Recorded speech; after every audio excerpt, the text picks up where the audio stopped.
जितिया की व्रत कथा। सालों पहले नर्मदा नदी के ठीक पास कंचनबटी नाम का एक नगर बसा हुआ था। वहाँ राजा मलय केतु का शासन था।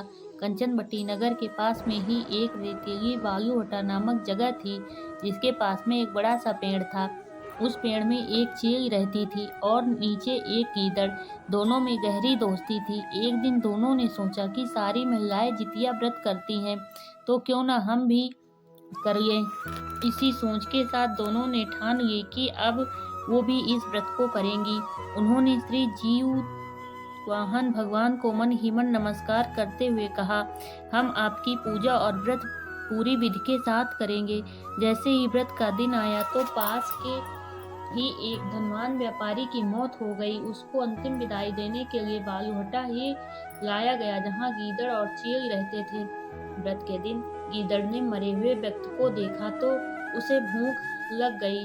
वो खुद को रोक नहीं पाई और मांस खाने की वजह से उसका व्रत उसी वक्त टूट गया।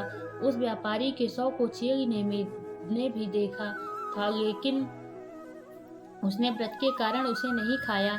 उसके बाद चील और गीदड़ दोनों अगले जन्म में कंचनबटी के भास्कर नामक ब्राह्मण के घर में बेटी के रूप में पैदा हुए। चील का जन्म बड़ी बहन के रूप में हुआ था, जिसका नाम शीलवती पड़ा और उसकी शादी बुद्धसेन नामक लड़के से कराई गई।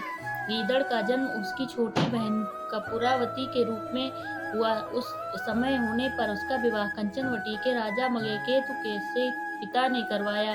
भले ही कपूरावती विवाह के बाद कंचनबटी की रानी बन गई हो, लेकिन उसे बेटा का सुख नहीं मिला। उसके घर जितने भी बच्चे जन्म लेते थे वो उसी दिन मर जाते थे। ऐसा होते होते कपूरावती काफी परेशान हो गई।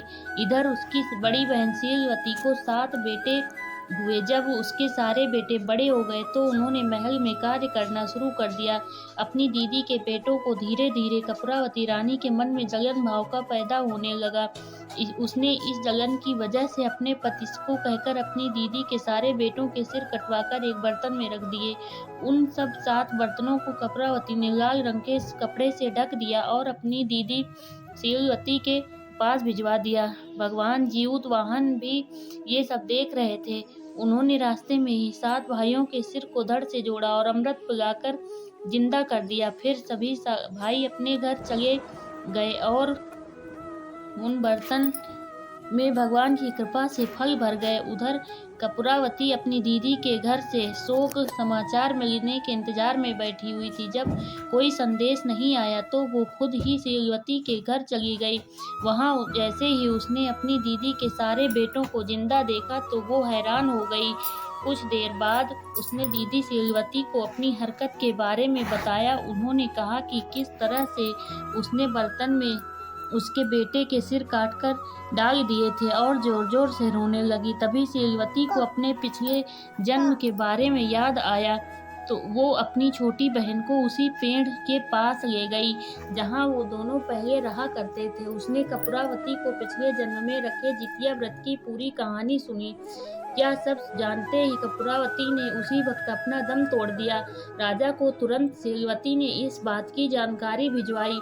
अपनी पत्नी के बारे में दुख भरा समाचार मिलते ही राजा वहां पहुंचे और विदाई दी। कहानी से सीख, बुरे कर्म से कभी पीछा नहीं छोड़ते। गलत कामों की सजा को भोगना ही पड़ता है।